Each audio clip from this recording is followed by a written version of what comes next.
And as we look at the definition on Google, we know that these are informal social norms that provide guidance when we interact with one another. And because of these informal social norms, they give stability through our social interaction. And these informal social norms can also apply to virtual interaction, interaction with people and acquaintances on different social media platforms. They guide our behaviors. When people have agreed upon meanings through their daily interactions, through their actions and reactions that repeats themselves over time. When these actions and reactions form stability, because people agree on them, people give agreed upon meanings to this action and reaction, they eventually become informal social norms.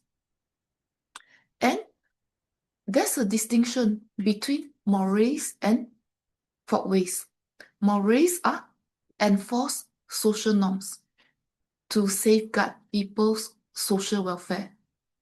And people can be sanctioned if they are being violated. They can be shunned if they are being violated. And folkways are more casual social norms. And people abide by those folkways for the purpose of etiquette. And if someone violated a folkways, it doesn't really matter. And an example of folkways would be people normally in the US do not put their spoon in their tea or coffee. That's an example of a folkway. If somebody, due to the lack of knowledge, violate this folkway, this behavior, they are not going to go to jail. They are not going to be severely punished or reprimanded.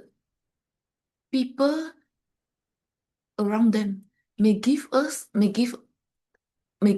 give them a slight disapprove gesture. That's about it. And an example of mores would be not holding the door for the person right behind us and slamming the door when we know that there's a person right behind us. People can give us a heavy disapprove gesture, or people around us may say something to us, tell us that we are being very, very, very impolite. And another example of folkways would be standing facing other people in an elevator when we don't know them, when we don't want to start a conversation with them. The other persons in that elevator may look at us funny, but they may not severely reprimand us. They may show some slight gesture, some slight discomfort. That's another example of folkways. And another example of mores would be wearing fluorescent colors, bright colors to funerals. People may say something to us, or they may show gestures that indicate strong disapproval.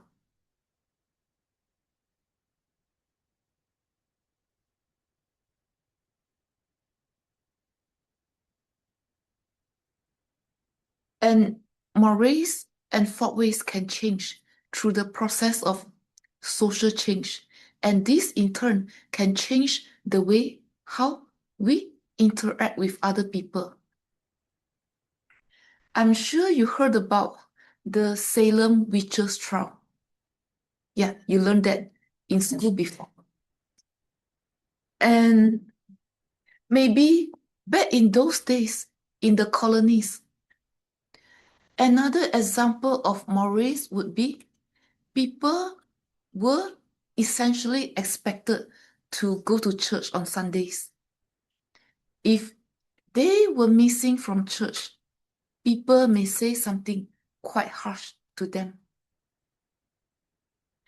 And this could be part of the reason why some of these women were being hung.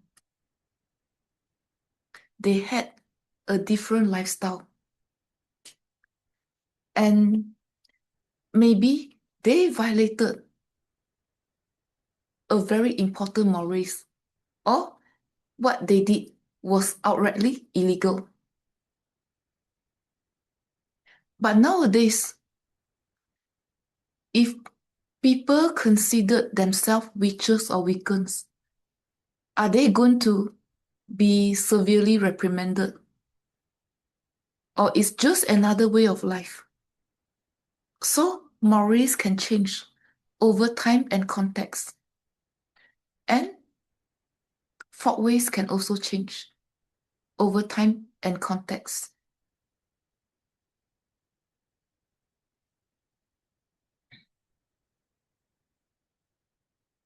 In some Asian cultures, we may have to greet the elderly person or the older adults, the more senior person in any family in a certain way. Say something respectful or honorable to them before starting a meal.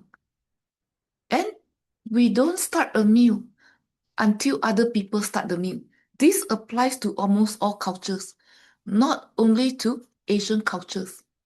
And if we violate that folkway, people may show us slight disapproval. But nowadays, in many Asian societies, maybe because of the busy life, now many younger Asian generations are no are no longer are not expected to say something honorable or respectful before starting a meal, even though they may still have to wait for the more senior person to start the meal. So folkways can also change across time and context.